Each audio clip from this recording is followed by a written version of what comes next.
Welcome to Innovation Brief by IdeaScale, where we turn your work team into innovators.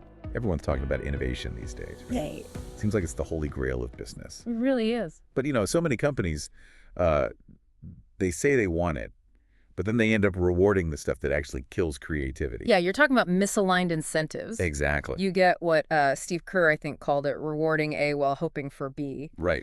Like, think about it. Are you promoting people who just hit the numbers this quarter? Even if they, totally shut down any new ideas, what about budgets? Are they set up to basically punish anyone who takes a risk? I saw this happen firsthand. This company did a big innovation boot camp. Oh, yeah.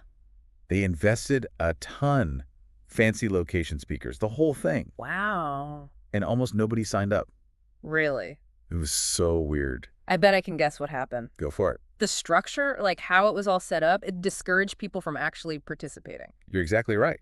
The way they did the costs meant that managers would have to take a hit to their team's budget if they sent people. And for managers whose bonuses were tied to profits, well, you can see what happened. Yeah. Innovation basically meant getting penalized financially.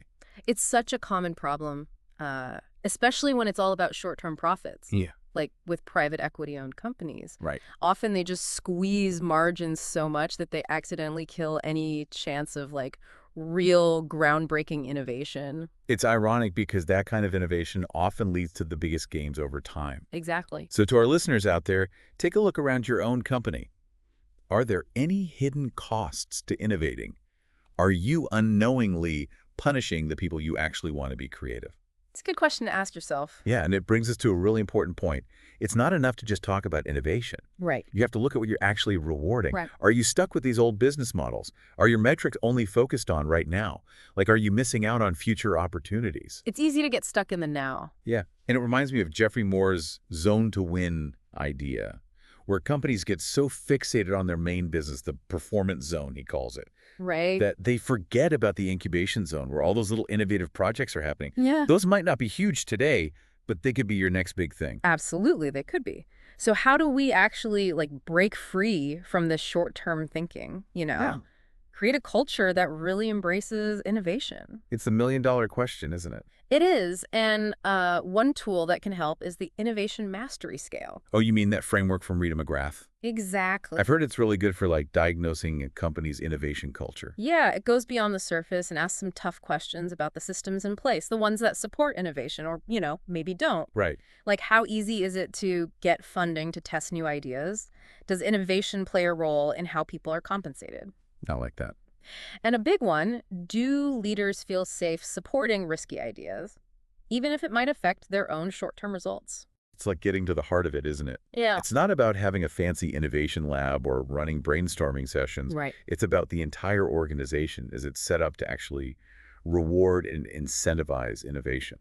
Yeah, and the findings from a recent survey using the scale are pretty interesting, actually. What did they find? Well, a lot of companies, 2/3 of them, have no consistent way to fund experimental projects. Wow. And get this, almost 75% said innovation doesn't even factor into their compensation.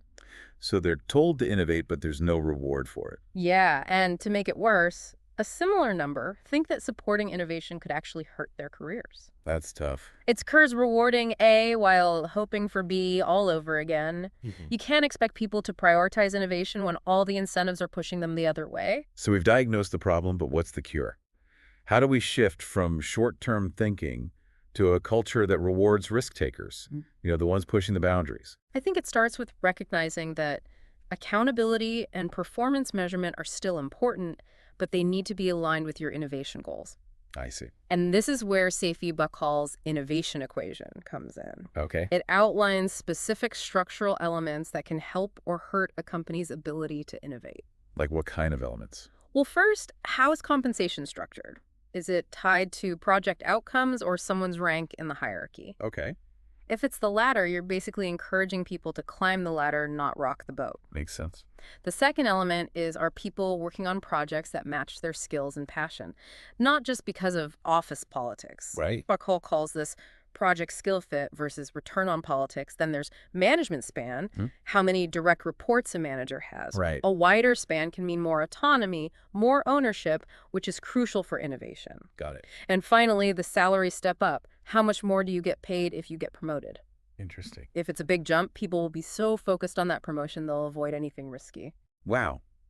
It's amazing how these little things can have such a big impact on company culture. Makes you realize fostering innovation isn't just about coming up with cool ideas. Yeah, it's on. It's about making an environment where those ideas can actually grow. Exactly. You have to design systems that incentivize the right behaviors. And the good news is we have examples of companies doing this well. Oh, yeah, like who? Well, Microsoft, under Satya Nadella, they really tried to include things like customer love and empathy in their leadership compensation metrics. That sends a powerful message. It does. It's not just about profits anymore. It's about creating real value for customers. I like that. Then you have companies like Adobe and Netflix. They give their employees a lot of autonomy and offer good compensation packages without necessarily singling out specific innovations. Right. It's about making innovation part of the company's DNA. So it sounds like there are different approaches, Hmm. but the key is to be intentional about it. Yeah. Design your systems to support innovation. You can't just hope it'll happen on its own. Exactly. You have to be deliberate. And Rita McGrath has some great advice if you're serious about change. Oh, yeah. What's that? She says start by getting rid of any reward systems that actually discourage innovation. Like going on an innovation tax hunt. Yeah. Find those hidden costs that are killing creativity. Sometimes it's as simple as changing how budgets work or removing unnecessary red tape. Once you've cleared the path, it's important to find any other blockers. Like what? Things like rigid work practices, old systems, or even people who are resistant to change. How do you overcome those? Is it about changing mindsets or creating new processes? It's often both. Sometimes you need training to help people adapt. Yeah. Other times you need bolder moves, restructuring teams, introducing new technologies, even letting go of people who won't embrace change. Makes sense. And of course, experimentation is key. Trying new approaches like agile methodologies can help create a more dynamic environment where innovation can thrive. It sounds like fostering innovation is an ongoing journey, not a destination. It is. It's about constantly evaluating your systems, trying new things, and being willing to adapt. It's a journey worth taking because in today's world, the ability to innovate is essential for survival. Yeah. Yeah. It really is about aligning what you say with what you actually do. Right. If you really want innovation, you got to create an environment where it's not just allowed, it's encouraged, it's rewarded. Yeah, like moving from innovation as a side project to innovation as like a core part of who you are. Exactly. And that means looking beyond the surface, the labs, the brainstorming sessions, and really looking at the systems and structures that shape how people actually behave. Because in the end, those systems are what determine if your company succeeds or gets left behind in today's world. Well said. It's been a really great conversation. I've learned a lot, and I hope our listeners have too. Thanks for joining us on the Innovation Brief by IdeaScale. It's been my pleasure. We'll see you next time. And remember, even small changes can make a big difference when it comes to building a culture of innovation. So to all our listeners out there, thanks for tuning in.